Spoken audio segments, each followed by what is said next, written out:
Party అనుకుంటా ఆపమని ఒత్తిడి చేసి కేంద్రంలోని బీజేపీ నాయకత్వానికి మేము ఒప్పిస్తాము అనేటువంటి ప్రయత్నాలు వాళ్ళు తెలుగుదేశం నుంచే అంటే చంద్రబాబు నాయుడు నుంచే జరుగుతూ ఉన్నప్పుడు అక్కడ వాళ్ళు సమయం ఇవ్వలేదు, వాళ్ళు కూడా చాలా బిజీగా ఉన్నారు. ఏది ఏమైనా without Amit Shah knowledge JP Nadda కూడా ఏమీ చేయలేడు. అమిత్ షా గారు దొరికే పరిస్థితిలో లేడు. ఒకటి దొరికినా కూడా నేనైతే వ్యక్తిగతంగా చెప్తున్న విషయం ఏంటంటే వాళ్ళు మార్చరు, మీ సాగు మీరు రావనట్టారు. కానీ ఈమె ఏం ఆలోచిస్తున్నది అంటే ఆమెకు కూడా గెలిపే ఇంపార్టెంట్ కదా, గెలిపే ముఖ్యం కదా. గెలిపే ముఖ్యం అనుకున్నప్పుడు అక్కడ ఒక నియోజకవర్గంలో అతను ఇండిపెండెంట్ గా పోటీ చేస్తే దాని ఎఫెక్ట్ బీజేపీ ఈమె మీద కూడా పడుతుంది కదా. పడుతున్నప్పుడు పరిస్థితి ఓడిపోయే పరిస్థితి వస్తుంది. దానివల్ల ఆమె ఏం చేస్తుంది, చంద్రబాబు నువ్వు ఏం చేసుకుంటావో చెప్పుకో నువ్వు మీ అభ్యర్థికి అంటే ఈయన చెప్పుకునేది ఆయన వినే పరిస్థితిలో లేడు రామకృష్ణారెడ్డి. చంద్రబాబు ఒక చిన్న డౌట్ ఏంటంటే ఇప్పుడు అదే నల్లమిల్లి ఒకవేళ పోనీ రెబల్ గా వేసాడు అనుకుందాం, ఎంపీ క్యాండిడేట్ కి పురంధేశ్వరికి ఏమని చెప్పొచ్చు కదా ఆయన కూడా. ఎంపీ క్యాండిడేట్ కి పురంధేశ్వరికి ఏమని చెప్పొచ్చు కదా.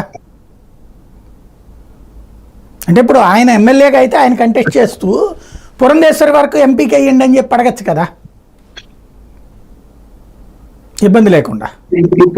ఇప్పుడు అతను ఒక నిర్ణయం తీసుకుని తాను రెబల్ క్యాండిడేట్ గా పోటీ చేసి సెకండ్ ఓటు బీజేపీకి వేయమని చెప్పే అవకాశాలు మీరు అన్నట్టు ఉన్నాయి.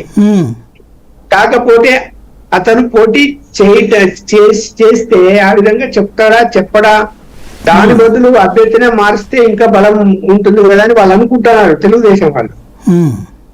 వాళ్ళకు రామకృష్ణారెడ్డి ఇప్పుడు ఇంక బహిరంగంగా చెప్పకూడదు కానీ రామకృష్ణారెడ్డితో ఫైనాన్షియల్ కమిట్మెంట్ ఏముందో ఎవరికి తెలియదు కదా, మనకు తెలుసా? అది కదా ఇంపార్టెంట్, డబ్బు కదా బాగా పనిచేస్తుంది.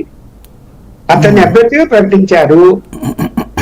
తెలుగుదేశం అభ్యర్థులు ప్రకటించిన వాళ్ళల్లో అత్యధిక శాతం మంది డబ్బు కమిట్మెంట్ అయి ఉన్నారు, అందజేశారు కూడా. మరి అతను ఏమన్నా పెద్ద ఎత్తున అందజేశాడేమో ఎవరు తెలియదు కదా.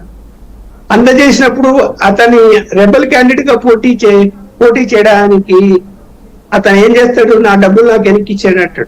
ఇస్తారా వీళ్ళు? ఇవ్వరు. అందువలన ఏదో విధంగా మంచి చేసి మారికాట్ చేసి అతనికి లేదు నీకు ఎమ్మెల్సీ ఇస్తాం అది ఇస్తామని నచ్చే ప్రయత్నాలు చేశారా, అవన్నీ ఫలించలేదు. ఆయన దగ్గర నాకు టికెటే కావాలని కూర్చున్నాడు, లేదంటే పోటీ చేస్తాను కూర్చున్నాడు. కూర్చున్నప్పుడు ఇంకా పరిష్కారం ఎవరి చేతిలో ఉంది? ఇప్పుడు చంద్రబాబు నాయుడు చేతిలోనే ఉంది. అతను పరిష్కరించదలుచుకుంటే అతను కూర్చోబెట్టుకొని పరిష్కరించవచ్చు. పరిష్కరించలేని సమస్య